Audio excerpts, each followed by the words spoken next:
Senhor, igreja? Amém. Feche os seus olhos, vamos falar com o nosso Deus. Senhor, meu Deus e meu Pai, aqui estamos, Senhor, e nos colocamos diante da Tua presença, meu Pai. Através do Teu Filho amado, Jesus Cristo, queremos Te agradecer, Senhor, por mais essa noite, pela vida que tem nos dado, Senhor. Te agradecemos, Senhor, pelo ar que respiramos, Te agradecemos por tudo que tem feito em nossas vidas, Senhor. Obrigado, Senhor, pelos livramentos. Obrigado, Senhor, por guardar nossas vidas, ó Pai. Pedimos ao Senhor, meu Pai, que venha com Teu Espírito, meu Pai. Venha falar conosco, venha tocar os nossos corações, Senhor. Que o Senhor seja luz para o nosso caminho, Senhor. Ó Pai amado, abençoe o louvor, Senhor. Abençoe os levitas. Que nossa adoração possa chegar a Ti, Senhor, como um aroma suave e agradável, meu Pai. Ó Senhor Deus, abençoa, Senhor, aqueles que não puderam estar aqui hoje. Que o Senhor possa estar alcançando, meu Pai. Não sabemos o motivo, Senhor, que o Senhor possa trazer a cura, a transformação na vida de todos, meu Pai. Depois te agradecemos, Senhor, e pedimos ao Senhor, meu Pai, que nos dê um culto abençoado com a Tua presença, meu Pai, em nossos corações. Ó Pai, obrigado, em nome do Teu Filho amado Jesus. Amém.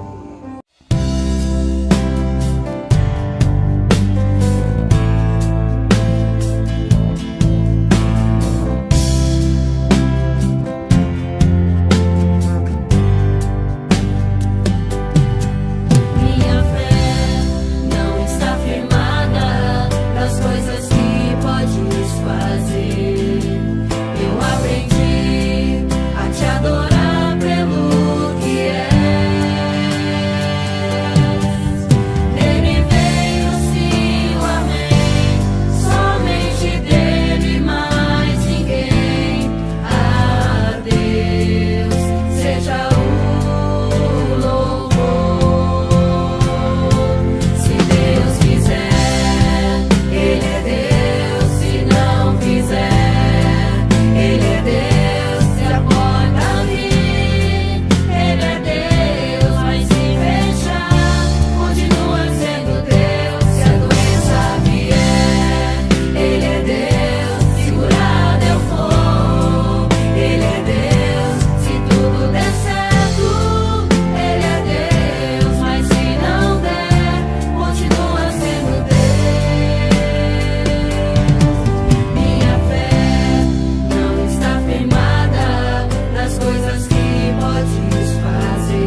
Amém. Graças a Deus. Depois de adorar o Senhor com estes cânticos maravilhosos, nós vamos para a palavra do Senhor, que se encontra aí em Mateus, capítulo de número 7, e nós vamos ler a partir do verso 24. Mateus 7, 24, os dois fundamentos.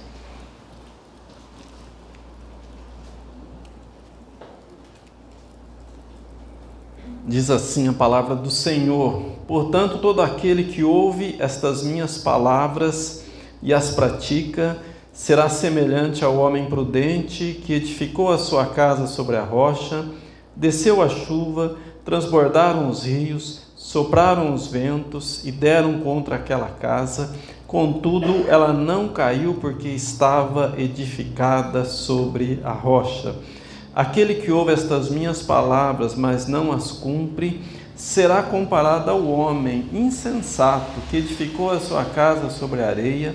Desceu a chuva, transbordaram os rios, sopraram os ventos e deram contra aquela casa, e ela caiu, e foi grande a sua queda. Concluindo Jesus de proferir estas palavras, as multidões se admiraram da sua doutrina, porque ele as ensinava como quem tem autoridade e não como os escribas. Feche os teus olhos, peça para Deus estar falando com você agora. Senhor meu Deus, Senhor meu Pai, nós estamos aqui na tua casa, diante da tua presença, e acabamos de ler, ó Deus, essa porção tão preciosa da tua palavra, e nós te pedimos agora que o Senhor venha falar conosco, que o Senhor venha revelar a tua palavra ao nosso coração. Sabemos que o Senhor não nos trata como massa, mas o Senhor nos trata na individualidade de cada um. Por isso, ó Deus, fala em cada coração agora, revela a tua palavra, usa-me, ó Deus, como um instrumento vivo nas tuas mãos. Nós cremos que o Senhor é um Deus vivo e poderoso. Então fala conosco nesta noite, pois é o que nós te pedimos e te agradecemos no nome de Jesus. Amém. Graças a Deus. Podem se assentar. Nós estamos então nesse culto de adoração a Deus, um culto em que nós procuramos aprender a palavra de Deus, né? Porque um dos propósitos de Jesus no seu ministério era de ensinar a palavra, e ele fazia com muita sabedoria, fazia com muita eficiência o ensino da palavra.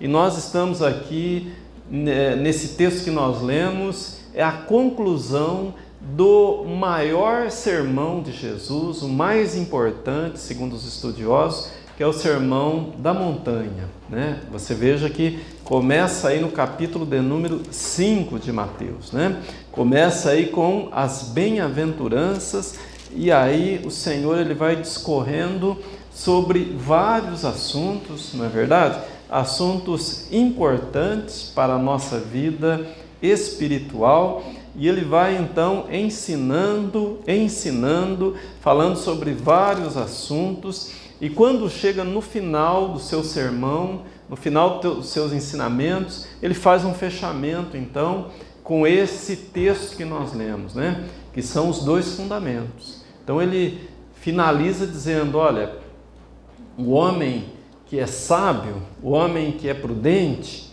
ele ouve as minhas palavras, ele pratica as minhas palavras. E praticar as palavras de Jesus, ele faz uma comparação que é igual a pessoa edificar a sua casa sobre a rocha. É a mesma coisa, né? Ele faz uma comparação muito linda, muito importante, muito significativa, porque, na verdade, a casa é a nossa vida, não é verdade? A rocha, ela é o Senhor Jesus. Então, quando nós ouvimos, né, e nós praticamos a palavra do Senhor, ele comparou ao homem que edifica a sua casa na rocha. E por outro lado, aquela pessoa que ouve a palavra dele e não as pratica, aquela pessoa que despreza a palavra, é comparada ao homem insensato, né? O homem que não tem sabedoria, né? A pessoa que não tem sabedoria e que edifica a sua casa na areia. Então, é interessante que Jesus ele faz aqui ele faz uma comparação aqui e ele deixa bem claro o seguinte, que os ventos, as chuvas, né, a tempestade, ela vem tanto para aquele que é sábio, quanto para aquele que não tem sabedoria. Tanto para aquele que edificou a sua casa na rocha, quanto para aquele que edificou na areia. É a mesma situação. A diferença é que aquele que edificou na rocha vai soprar os ventos, né? Os ventos vão soprar, a tempestade vem, a inundação vem, mas a casa permanece firme, não é verdade? Com toda essa chuvarada aí, a gente tem percebido que a nossa cidade, em muitos pontos, perdeu até um pedaço, né, da pista, né? As pessoas colocaram hoje nas redes sociais aí, partes das vias públicas que a água levou embora, não é verdade? Ficou intransitável naquele lugar, né? Porque a água ela foi escoando, ela foi tirando, né, a sustentação daquela pista e até que abriu um rombo, né? Abriu um buraco enorme, né, naquelas vias, né, naquela passagem. Então, se tornou intransitável, não é verdade? Devido a toda essa chuvarada, né? Então, por que a água fez isso? Porque ela encontrou um lugar para ir levando aquela sustentação da pista, não é verdade? Então, Jesus ele compara com os problemas da vida, as tempestades da vida que vêm para todo mundo. Então, você veja, as tempestades, os problemas, eles são como vendavais, eles são como chuvas torrenciais, não é verdade? Que vão minando, então, a estrutura da nossa vida. E se a gente não construir na rocha, esses problemas, eles destroem a nossa casa, né? Eles fazem a nossa casa ruir. Mas Jesus, ele é tão maravilhoso que ele dá todo o ensinamento, né? Você veja que a palavra de Deus, ela é suficiente para que a gente tenha uma vida fundamentada nos princípios daquilo que Deus estabeleceu para nós. E quando você estuda a palavra, quando você medita na palavra, você encontra tudo o que você precisa para ter uma vida estruturada na presença de Deus, não é verdade? Então, às vezes a pessoa ela tem um interesse, às vezes a pessoa ela quer construir a sua vida, a sua casa na rocha, mas ela não sabe como. Pastor, como que eu faço para construir a minha casa na rocha? Para construir a minha casa que ela seja firme, né? Então, é muito fácil, você precisa conhecer a palavra de Deus, né? A Bíblia, e está revelada a vontade de Deus. Então Jesus ele veio para revelar Deus, ele veio para mostrar como que Deus deseja que nós vivamos, ele veio para mostrar como que nós devemos nos comportar, nos conduzir para uma caminhada firme e abençoada na presença dele. Eu quero construir a minha casa na rocha. Eu quero vencer, quero que os problemas sejam vencidos por mim, não eu seja vencido pelos problemas. Eu quero ter vitória sobre os inimigos de Deus. Então o que eu preciso? Eu preciso da graça do Senhor na minha vida. Eu preciso não lutar sozinho, não ir na força do meu braço, mas contar com a presença viva e poderosa do Senhor na minha vida, não é verdade? Eu preciso depender de Deus. Eu preciso do poder de Deus na minha vida. Sozinho eu não vou conseguir, sozinho você não vai conseguir, né? Porque a luta ela é renhida, a luta ela é grande e tem inimigos invisíveis, tem o poder do inferno que constantemente trabalha contra a nossa vida, quer destruir a nossa casa, mas graças a Deus que você está na presença do Todo-Poderoso e na presença dele a bênção, a vitória para o povo de Deus, amém? Quem crê pode aplaudir e glorificar. Aleluias! Glória a Deus! Graças a Deus! Então você pode construir a tua casa na rocha, deve. Como que eu faço isso? Olha, você precisa aprender e praticar os ensinamentos de Jesus. Então veja que ele começa no capítulo 5 sobre as bem-aventuranças, né? Então ele vai já iniciar dizendo o seguinte, olha, bem-aventurados os pobres de espírito, porque deles é o reino dos céus, não é verdade? Então, pobre de espírito é o que Deus deseja que a gente seja, né? Às vezes a pessoa confunde humildade com uma autoestima baixa, não é isso, né? A humildade é a pessoa depender de Deus, é a pessoa viver na dependência de Deus. De quem que é o reino de Deus? Daqueles que são humildes, daqueles que são pobres de espírito, não é verdade? Se a pessoa se acha, ela acha o bambambam, ela se acha a última bolacha do pacote, o reino de Deus não é para ela, não é verdade? Ela precisa, num ditado popular aí, baixar a bola, não é verdade? Porque nós não somos nada, nós somos uma névoa que passa, não é verdade? Nós somos tão pequenos em relação a tudo aquilo que Deus criou, mas uma coisa grandiosa é que o Senhor, Ele se interessou por nós. Embora a gente pequeno, insignificante em todo esse cosmos, em todo esse mundo, esse universo que Deus criou, Ele olhou para a humanidade e Ele se interessou. Ele te amou primeiro. Ele enviou Jesus para te salvar, né? Porque a nossa caminhada era certa para a destruição. A nossa caminhada era certa para a condenação eterna, no inferno de fogo, não é verdade? Mas o Senhor enviou Jesus para nos resgatar do pecado, nos tirar das trevas para a sua maravilhosa luz. E por isso a igreja, ela caminha a passos largos para viver com o Senhor na eternidade, na presença do Altíssimo, nas bodas do Cordeiro, para viver eternamente na presença de Deus. Amém? Quem entendeu pode aplaudir, glorificar. Aleluia! Glória a Deus, glória a Deus, graças a Deus. Depois em casa você pode meditar em cada ensinamento desse de Jesus, em cada ensinamento desse de Jesus. Você vai ver que ele vai falar aqui sobre os discípulos, o sal da terra e a luz do mundo, né? Olha, eu quero construir a minha casa na rocha, eu preciso ser sal da terra e luz do mundo. O que é ser sal da terra? O que é o sal? O sal tem uma personalidade, não é verdade? O sal, ele foi feito para salgar. Assim é o crente também, né? A luz foi feita para iluminar.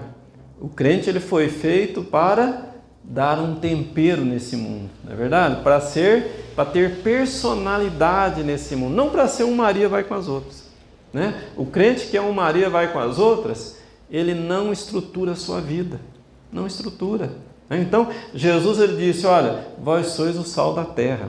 O sal, uma pequena quantidade, você já percebe o sabor dele, não é verdade? Você coloca o sal em qualquer alimento, você percebe que o sal, ele tem personalidade, não é verdade? Então, a gente costuma brincar dizendo, o crente não pode ser o crente chuchu, porque o chuchu, ele pega o sabor de todos os alimentos, não é verdade?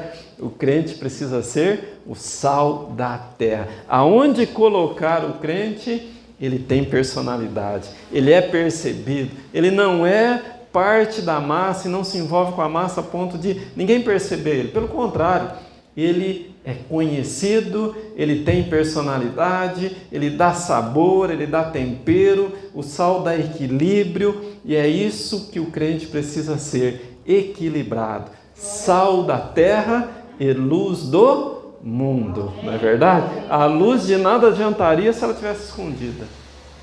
As lâmpadas aqui, ó, do templo estão num lugar estratégico. Se você pegar essas lâmpadas aqui, ó, colocar tudo embaixo dos bancos, né, embaixo do púlpito, o ambiente vai ficar escuro, não vai adiantar nada a lâmpada. né? O crente é a luz do mundo, ele não é para ficar escondido, não é para a gente ficar escondido, mas é para a gente brilhar aonde o Senhor nos colocar. A luz de Cristo brilha através da tua vida, né? Nós não temos luz própria, mas nós temos a luz do Senhor que brilha através de nós. Você é sal da terra, você é luz do mundo. Amém? Vamos aplaudir e glorificar o Senhor. Amém. Graças a Deus.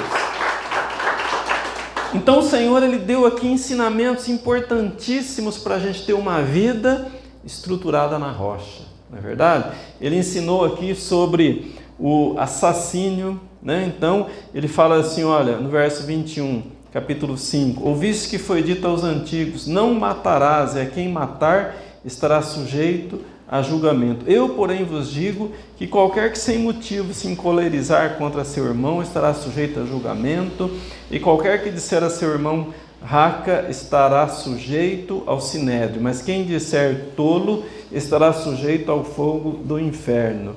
Então o Senhor ele finaliza esse ensinamento dizendo o seguinte, olha, se você vai trazer uma oferta para o altar, vai primeiro reconciliar-te com teu irmão, depois vem e apresenta a tua oferta. Reconcilia-te depressa com o teu adversário, enquanto estás com ele a caminho, para que o adversário não te entregue ao juiz, o juiz é oficial de justiça, e te recolham à prisão. Em verdade te digo que de maneira nenhuma sairá dali, enquanto não pagares o último centavo.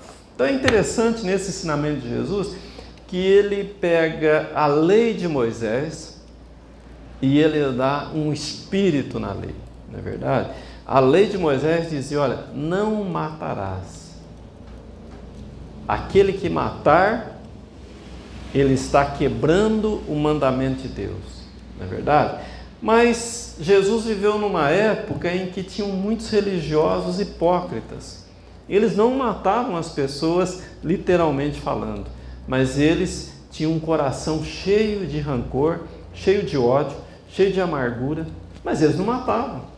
Então eles acreditavam que eles estavam cumprindo a lei, não é verdade? A lei falava, não matarás, eles não estavam matando, mas eles estavam odiando. Então Jesus disse, olha, para Deus é a mesma coisa. Se a pessoa ela odeia, se ela tem pendência com o irmão, Deus não recebe a oferta.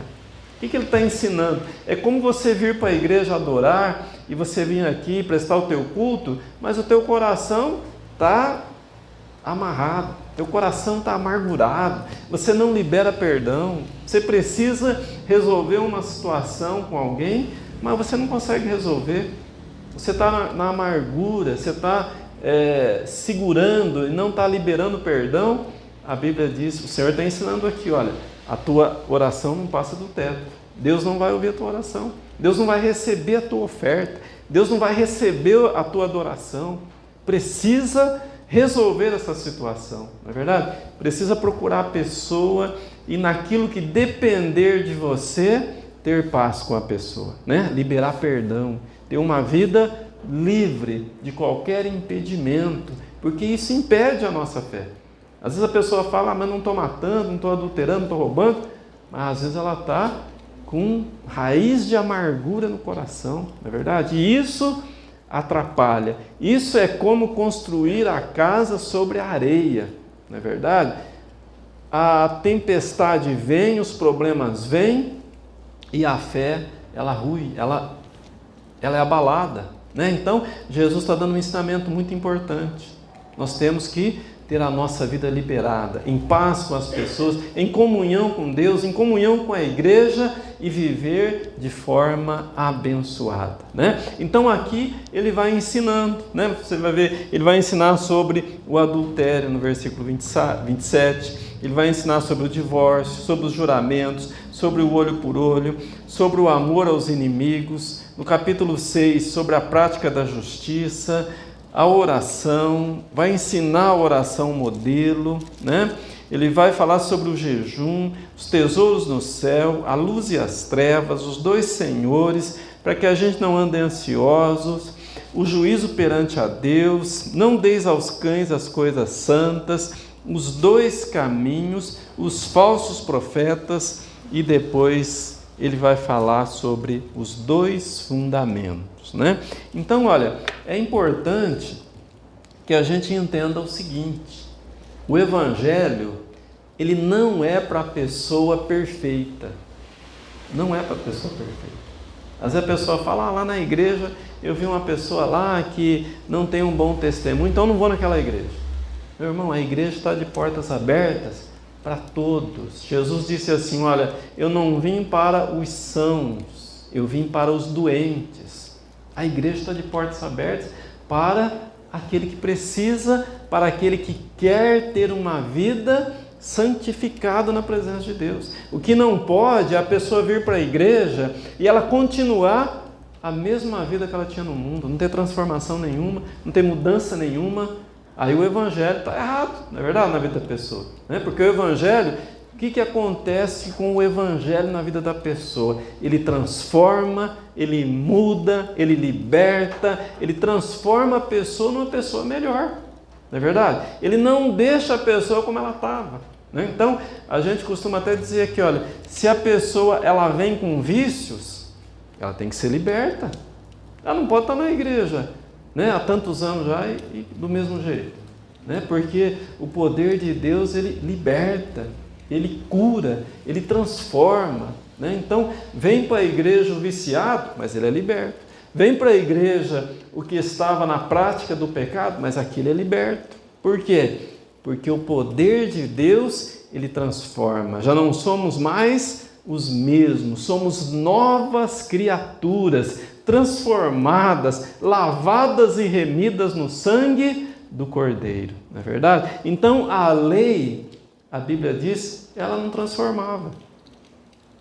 Então, a Bíblia chama a lei como um mestre que nos leva a Jesus, né? A lei, ela nos direciona a Jesus, porque a lei em si mesma, ela só condena, não é verdade? Ela não resolve o problema da pessoa. A lei, ela evidencia o pecado, mas a igreja hoje não vive mais debaixo da lei.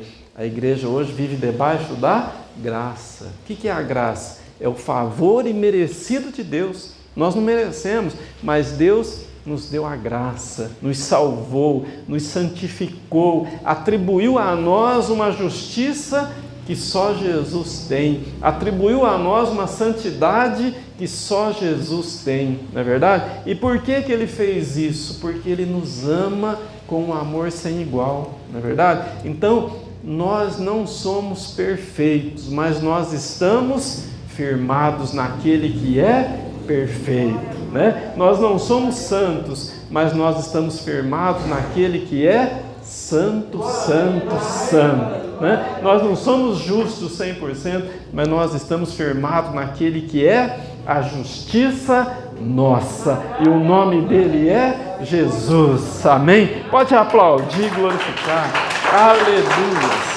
glória a Deus, graças a Deus. Então, a nossa caminhada aqui é de lutas. Quem é que não enfrenta dificuldade? Não é verdade? Quem é que não enfrenta dissabores? Quem é que não enfrenta aí a enfermidade, problema em casa? Não é verdade? Não enfrenta aí problema financeiro, desemprego, tantas coisas, não é verdade? Nos relacionamentos. Quem é que não enfrenta a luta no casamento? Então, todos nós enfrentamos. Mas o que Jesus está dizendo? Olha, Ele não está dizendo que a gente vai estar livre de problemas, mas Ele está dizendo que a nossa vida não vai ser destruída pelos problemas, não é verdade? Ele está conosco, Ele entrou no barco da nossa vida e esse barco não vai afundar, porque Jesus está conosco, né? Não importa o problema que você está vivendo, não importa a situação que você está vivendo, o Senhor está contigo. Ele é a nossa força, Ele é o nosso refúgio, Ele é o nosso castelo forte. Amém? Quem crê pode aplaudir, glorificar. Aleluia! Glória a Deus!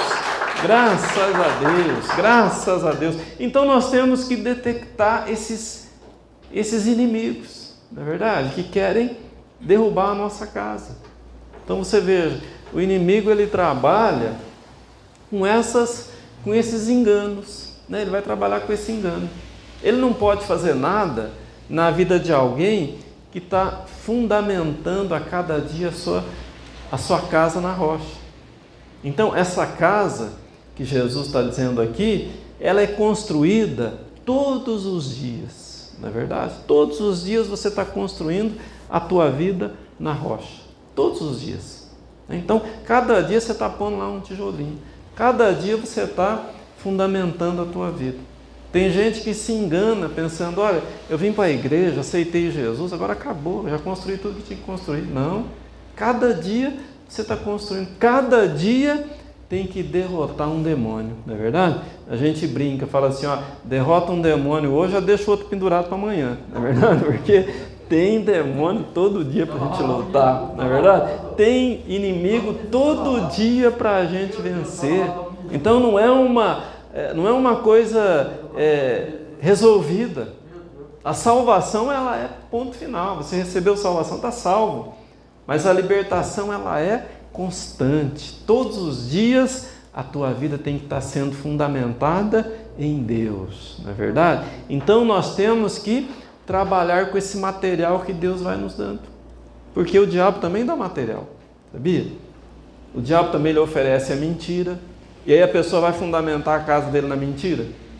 Está fundamentando na areia, né? O diabo oferece também as coisas do mundo, né? Ele oferece o medo. Se a pessoa ficar com medo, ele não vai estar fundamentando a sua casa na rocha, né? Então, o que eu preciso?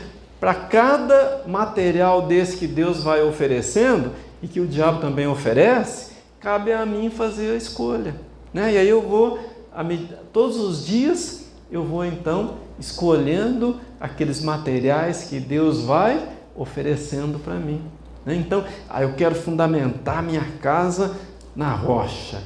Eu preciso ser uma pessoa de oração, não é verdade? Eu preciso estar na presença de Deus. Eu quero a minha casa estabelecida nesse alicerce firme.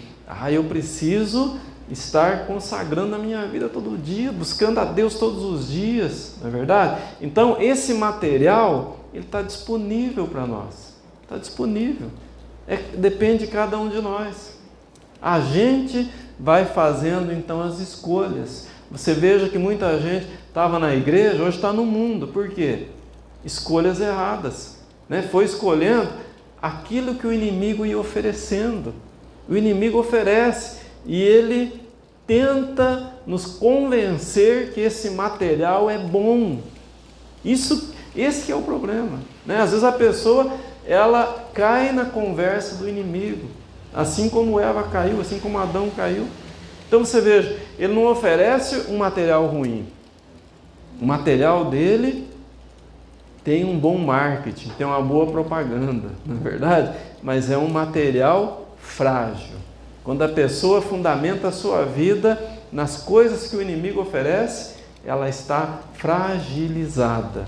Ela está fragilizada. Quando você constrói na rocha que é Jesus, você está muito bem fortalecido, né? Pode vir as lutas da vida, pode vir os embates, né? Pode vir as dificuldades, você está firmado, com os lombos cingidos, preparado para enfrentar as dificuldades, não é verdade? Preparado para repreender todo o mal, porque o mal existe, ele está aí.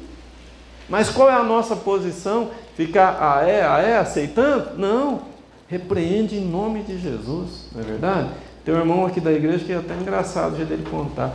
Às vezes ele está no trabalho, ele fala, está amarrado em nome de Jesus, dá um grito lá, a pessoa fica olhando para ele, né? Por quê?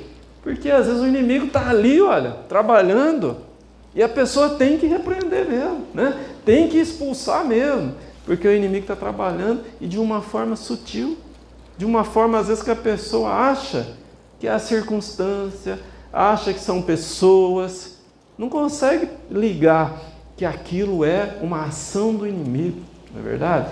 Então, o crente ele precisa lutar. A nossa luta, ela não é pequena, ela é grande, mas nós podemos chegar ao final e falar como o apóstolo Paulo falou, né?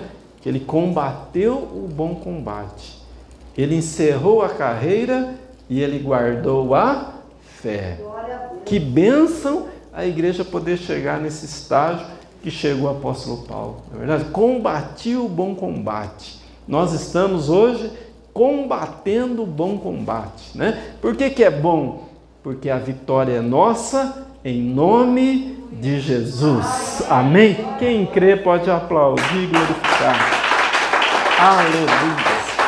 Glória a Deus. Graças a Deus. Então, igreja, nós precisamos viver essa realidade do reino de Deus, construindo a nossa vida a cada dia na rocha, né? Na rocha que é Jesus. Vim para a igreja é tudo? Não, é uma parte, não é verdade? Participar dos cultos é muito importante, mas não é tudo. Como que nós vamos construindo a nossa vida? É no dia a dia. É a hora que você sai daqui, você vai começar a semana no seu trabalho, na sua casa, é aí que você vai estar edificando a tua vida, construindo a tua vida, né? Construa a tua vida nessa rocha que é viva, que é poderosa e que é eficaz. Amém? Glória a Deus. Vamos nos colocar em pé. Quero estar orando pela tua vida, pela tua casa. No nome de Jesus, assim com os teus olhos fechados.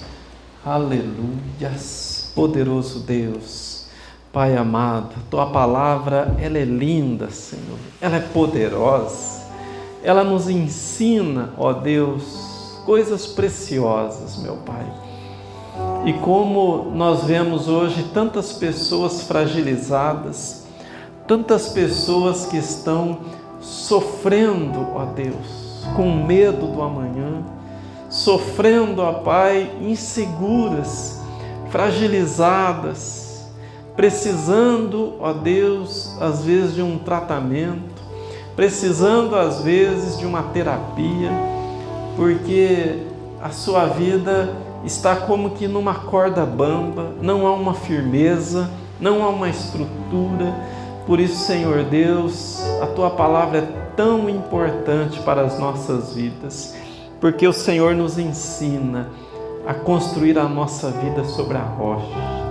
E a nossa vida, ela sem a tua presença, ela é frágil, ela é pequena, Senhor. E a nossa caminhada neste mundo é de bastante luta, Senhor. Como o Senhor disse aqui, sopraram os ventos. E quantas vezes os ventos sopram fortemente contra a nossa casa? A inundação veio, os problemas vieram. E quantas vezes, ó Deus, nós nos vemos diante de situações complicadas e difíceis. Mas o Senhor tem estado ao nosso lado, o Senhor tem nos fortalecido, o Senhor tem nos dado forças, ó Pai, para vencer as dificuldades e os problemas. A tua igreja, ela tem todo o material que ela precisa para edificar a sua casa na rocha. Então dá sabedoria ao teu povo, Senhor. Dá sabedoria à tua igreja, para escolher, ó Pai, os materiais certos que o Senhor oferece. O inimigo oferece coisas que aparentemente são boas, mas na verdade é um grande engano, porque o que ele oferece é construir sobre a areia, meu Pai. O que ele oferece é algo que vem fragilizar a nossa vida, é algo que vem trazer problemas para a nossa existência. Mas nós te louvamos, ó Pai, porque a tua igreja está firmada em ti, ó Pai. A tua igreja está estabelecida na tua vontade, Pai. Em nome de Jesus, repreendemos todo espírito, ó Pai, que tenta enganar o teu povo, todo espírito que vem para confundir, para trazer, ó Deus, problemas, danos, prejuízos a esta casa, está repreendido, está expulso, em o nome de Jesus Cristo. Abençoa o teu povo, ó Pai, fortalece o teu povo, no nome de Jesus Cristo, no nome de Jesus Cristo. Vem abençoar, Pai, a tua igreja, vem estabelecer, ó Deus, a tua vontade na tua igreja, no nome de Jesus Cristo. Levanta a tua mão direita e coloca diante de Deus agora a tua casa, teus filhos, teu marido, tua esposa, em nome de Jesus. Ora pela tua casa agora, clama a Deus pela tua família agora, para que o Senhor venha e opere um grande milagre na tua casa. É o desejo de Deus que toda a casa sirva ao Senhor. Há um desejo de Deus que toda a família esteja na presença do Senhor. Então, vai repreendendo aí todo o espírito que tenta alcançar a tua casa, teus filhos, teu marido, tua esposa. Repreende agora em nome de Jesus Cristo. Não permita que o inimigo venha alcançar teus filhos, alcançar tua casa. Em nome de Jesus, nós oramos agora, meu Deus, e repreendemos este demônio que tem as mãos sujas sobre a vida dos filhos da tua família, ó Deus. Em nome de Jesus, nós ordenamos, saia agora em nome de Jesus Cristo. Tira as mãos sujas da família da tua igreja, ó Pai, e abençoa o teu povo, dá vitória ao teu povo. Espírito do vício, sai desta casa. Espírito da perdição, sai desta casa agora. Espírito do mal, contrário à obra de Deus, seja destruído agora, no nome poderoso de Jesus Cristo. Seja a tua igreja, ó Pai, abençoada, vitoriosa, em nome de Jesus Cristo. E todos aqueles que creem, digam comigo amém. Amém. Glória a Deus. Pode aplaudir, glorificar, exaltar. Aleluia. Glória a Deus. Aleluia. Glória a Deus. Graças a Deus. Graças a Deus. Faça um propósito nesse dia, agora nessa semana, né? Para que você possa estar intercedendo diretamente pela tua casa, pelos teus filhos, teu marido, tua esposa, né? Para que você não aceite como normal. Lembre-se que o propósito de Deus é que toda a casa esteja servindo ao Senhor. Não é verdade? Se tem alguém na tua casa que não está servindo ao Senhor ainda, não aceite. Não aceite isso como normal. Coloca diante de Deus. E eu sei que Deus tem grandes bênçãos para a tua vida. Amém? Faz uma campanha, luta, não é verdade? Pelo menos luta pela vida da tua casa. Porque eu sei que Deus está do teu lado nessa luta e vai te dar vitória em nome de Jesus. Erga as tuas mãos para o alto, receba a bênção, poderoso Deus e amado Pai. Que a graça do nosso Senhor e Salvador Jesus Cristo, o grande e eterno amor de Deus o Pai e as doces e meigas consolações do Teu Espírito esteja com toda a Tua igreja e todos aqueles que creem, digam comigo amém. Pode aplaudir, glorificar. Aleluia! Glória a Deus! Aleluia! Dá um abraço no teu irmão, diga para ele, foi muito bom adorar o Senhor contigo aqui, meu irmão. Boa semana, vão em paz, em nome de Jesus.